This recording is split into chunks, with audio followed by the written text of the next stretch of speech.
আসসালামু আলাইকুম everyone. Meunière recipe and blog চ্যানেলে সবাইকে স্বাগতম। আশা করি সবাই ভালো আছেন। আলহামদুলিল্লাহ আমিও ভালো আছি। যে যেখান থেকে আমার ভিডিওটি দেখছেন সবাইকে আন্তরিক শুভেচ্ছা জানাই। আজ আমি আপনাদের সাথে শেয়ার করব বাঁধাকপির একটা মজার রেসিপিটা আজ নিরামিষ হবে, তো ভিডিওটি স্কিপ না করে শেষ পর্যন্ত দেখার অনুরোধ রইল। গাজর কুচি করে নিয়েছি আর একটা বাঁধাকপি কুচি করে নিয়েছি।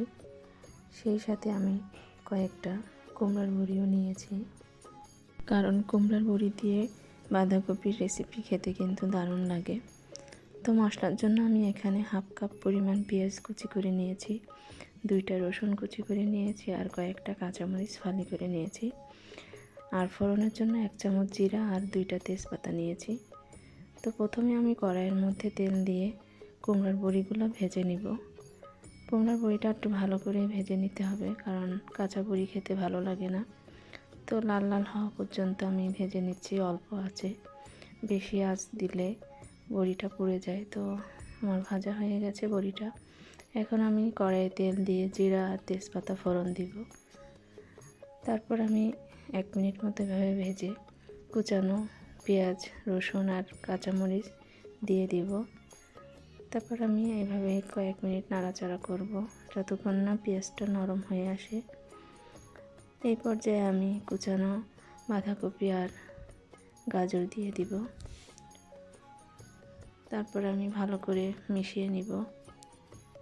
বাঁধাকপির সাথে গাজর আর কুমড়ার বড়ি কিন্তু দারুণ টেস্টি হয়।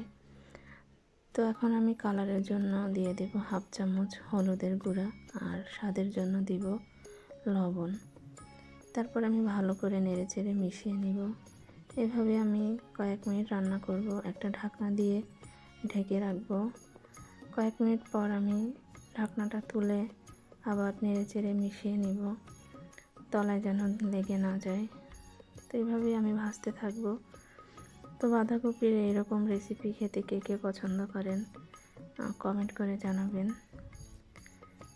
এই পর্যায়ে আমি কুমড়ার বড়িগুলোকে ভেঙে দিব, কারণ আস্ত বড়ি দিলে তো খেতে ভালো লাগবে না। তো ভেঙে দিলে ভালো লাগবে, মিশেও যাবে। তো ছোট ছোট করে আমি এভাবে হাত দিয়ে কুমড়ার বড়িগুলো ভেঙে বাঁধাকপির মধ্যে দিয়ে দিচ্ছি।